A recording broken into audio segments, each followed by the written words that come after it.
Hello friends, आज हम पढ़ेंगे फीटल सर्कुलेशन। फीटल सर्कुलेशन क्या होता है? प्रेगनेंसी के अंदर मदर के अंदर जो बच्चा है, फीटस है, उसके अंदर जो ब्लड सर्कुलेशन होता है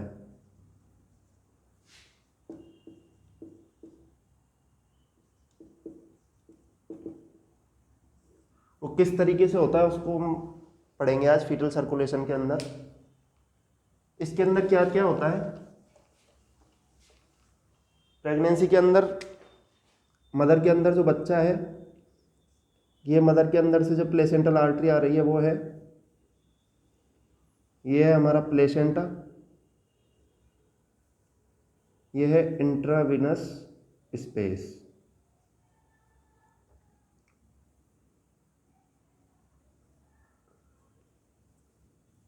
ये प्लेसेंटा है, ये हमारी अम्लाइकल वेन, और ये हमारी आ रही है अम्लाइकल आर्टरी। ऊपर वाली है अम्लाइकल वेन,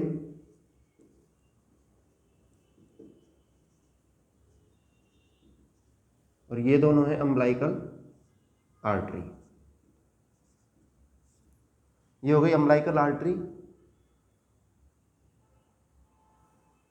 ये है हमारा अम्लाइकस।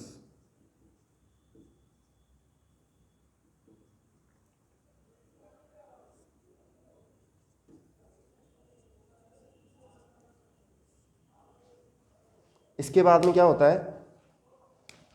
ये जो अम्लाइकल वेन है, ये आगे जाके कहाँ पे जुड़ेगी? ये हमारा है लीवर, ये हमारा है लीवर, और ये है इंफीरियर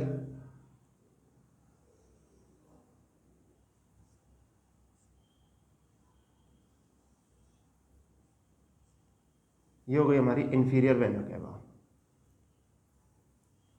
अब ये एक बाईपास चैनल बनाता है,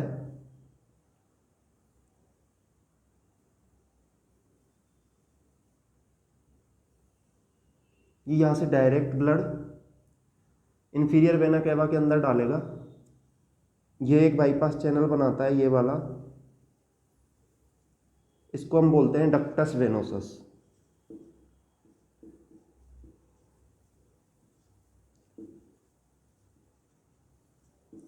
ये होता है डक्टस वेनोसस।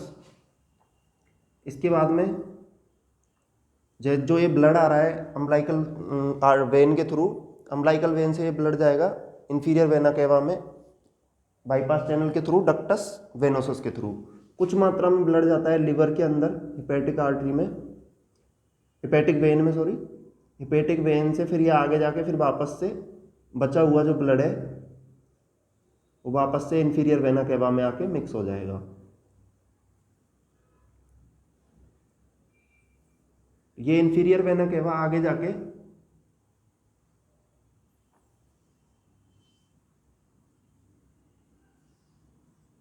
ये हमारा हार्ट है,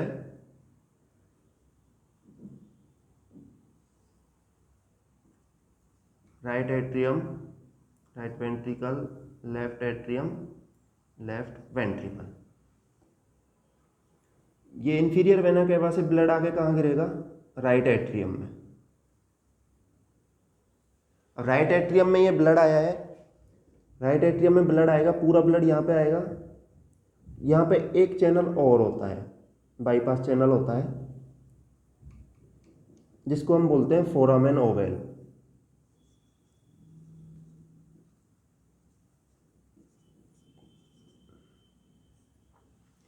फोरामेन ओवेल होता है, फोरामेन ओवेल के थ्रू जो ये राइट एट्रियम में ब्लड है उसका 70%, 70 से 75% ब्लड कहाँ चला जाएगा? लेफ्ट एट्रियम में डायरेक्ट। कहाँ ना जाके? राइट वेंट्रिकल में ना जाके सीधा कहाँ जाएगा? लेफ्ट एट्रियम में।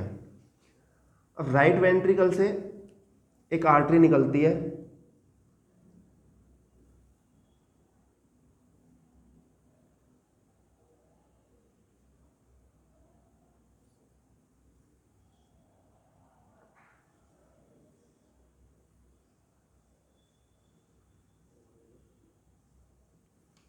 ये लंग्स के लिए जा रहा है। अब बचा हुआ जो ब्लड है वो लंग्स की साइड में जाएगा, तो यहाँ से एक और आर्टरी निकलती है, वो बाईपास चैनल बनता है। वो कहाँ जाके जुड़ेगा?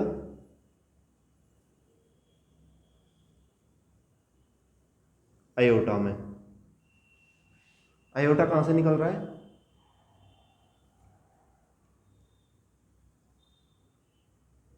लेफ्ट वेंट्रिकल से अयोटा निकलता है। अयोटा में जाके एक ये चैनल बन गया, इसको हम बोलते हैं ductus arteriosus.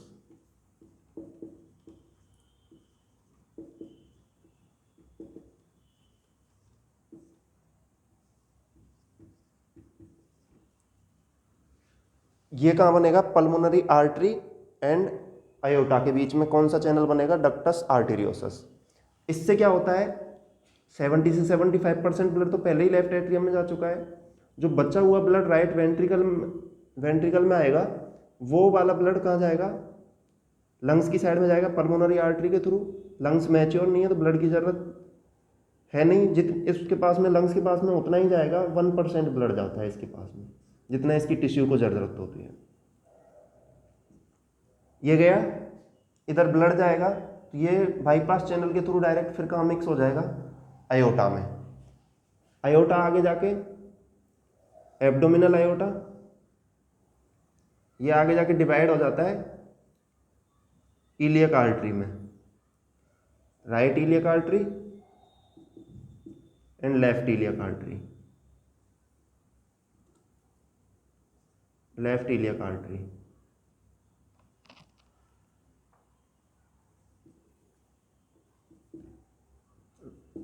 Right iliac artery and left iliac artery. फिर राइट इलियक आर्टरी से भी दो ब्रांच निकलती हैं, इंटरनल एंड एक्सटर्नल। ऐसे ही लेफ्ट से निकलती हैं। जो इंटरनल वाली होती है वो लेके जाएगी वापस से इंफीरियर वेना केवा के थ्रू ब्लड को। और ये जो आर्टरी है, एक्सटर्नल जो आर्टरी है, वो लेके आएगी ब्लड को वापस से प्लेसेंटल आर्टरी में। ये लेके गई प्लेसेंटल आर्टरी में, प्लेसेंटल आर्टरी में वापस जाके ब्लड प्लेसेंटा से होके प्लेसेंटल आर्टरी के थ्रू कहाँ चला जाएगा? मदर के सर्कुलेशन में मिक्स हो जाएगा। अब यहाँ पे हमारी तीन चीज़ें बनती है। फर्स्ट बनती है दो वेन के बीच में, umbilical when and inferior vena cava के बीच में कौन सा चैनल बनता है? डक्टस वेनोसस, जो ब्लड को बाईपास कर देता है सीधा इंफीरियर वेना केवा में। और इंफीरियर वेना केवा से ब्लड जाएगा हार्ट की साइड में।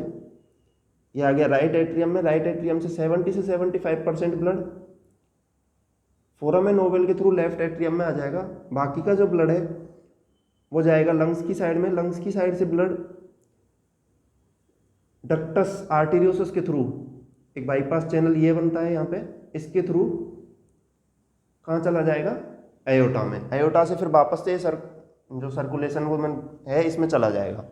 हमारे पास में तीन चीज़ें बनती हैं। फर्स्ट बनती है डक्टस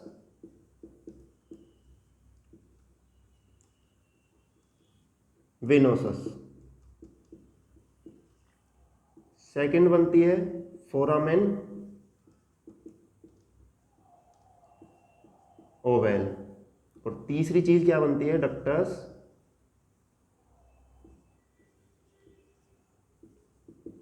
आर्टेरियोसस। ये तीन चीजें बनती है हमारे पास में, डक्टस वेनोसस, फोरामेन ओवेल और डक्टस आर्टेरियोसस। ये डक्टस वेनोसस किस किस के बीच में बनेगा? Umbilical when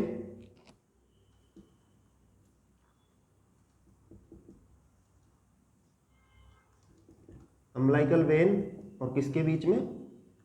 inferior vena cava के बीच में। फोरामेन ओवेल कहाँ पे बनता है? Foramen ovale right atrium and left atrium के बीच में। और ductus arteriosus pulmonary artery and aorta के बीच में। ये तीन चीजें निकल के आती है फीटल सर्कुलेशन में, जो नॉर्मल ब्लड सर्कुलेशन से अलग होती हैं। ये तीन बाई हमारे तीनों चैनल फिजियोलॉजिकली क्लोज हो गए, फंक्शनली क्लोज कब हो गए? फंक्शन इसका एट बर्थ, फंक्शन क्लोज।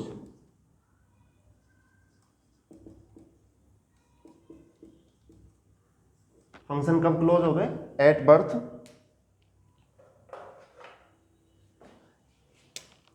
लेकिन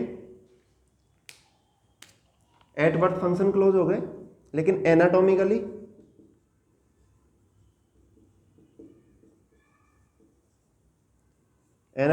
कब क्लोज होंगे? ये जो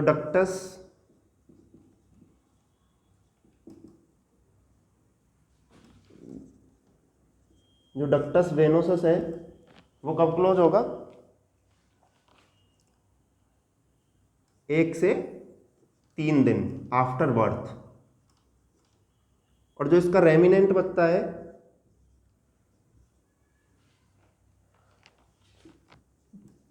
रेमिनेंट इसका बचता है वो कौन सा होता है?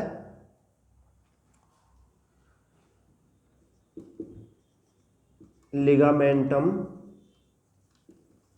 वेनोसम।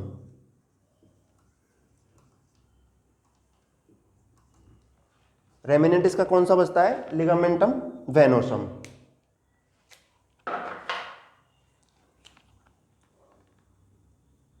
दूसरा चैनल कौन सा होता है? ये पहला हो गया।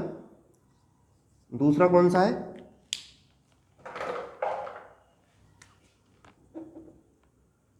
दूसरा है हमारा डक्टस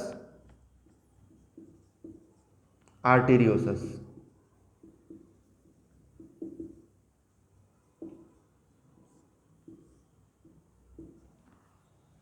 डक्टस आर्टेरियोसस एनाटॉमिकली कब क्लोज होगा? एनाटॉमिकली क्लोज होगा 1 से 3 मंथ पे after birth.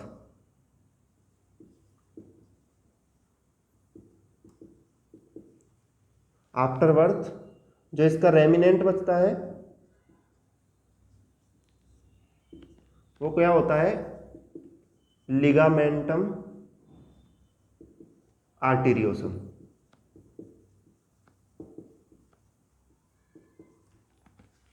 Last and final हमारा क्या बचता है? फोरामेन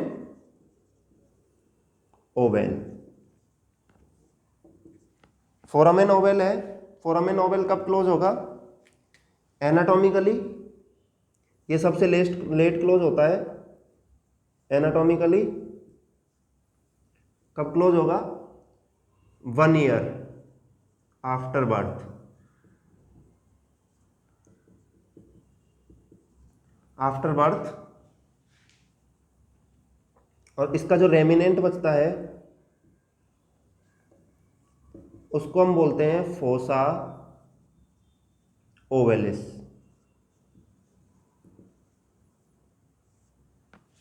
जो इसका रेमिनेंट बचता है उसको क्या बोलते हैं? Fossa ovalis. क्या हुआ? आफ्टर बर्थ जो इसका फंक्शन है तीनों बाईपास चैनल्स का, वो नॉर्मल काम करेगा, तीनों फंक्शन क्लोज हो जाएंगे। फर्स्ट में क्लोज हो जाएगा एट बर्थ, तीनों क्लोज हो गए। उसके बाद में ये हमारे चैनल क्लोज होंगे। डक्टस वेनोसस क्लोज होगा 1 से 3 दिन पे। जो इसका रेमिनेंट बचेगा, जो इसका जो वाली जगह थी वो वाली जगह को क्या बोलेंगे? लिगामेंटम वेनोसम। उसके बाद में डक्टस आर्टेरियोसस। डक्टस आर्टेरियोसस कब क्लोज होगा? 1 से 3 मंथ पे आफ्टर बर्थ। और इसका रेमिनेंट बचेगा उसको हम बोलेंगे लिगामेंटम आर्टेरियोसम।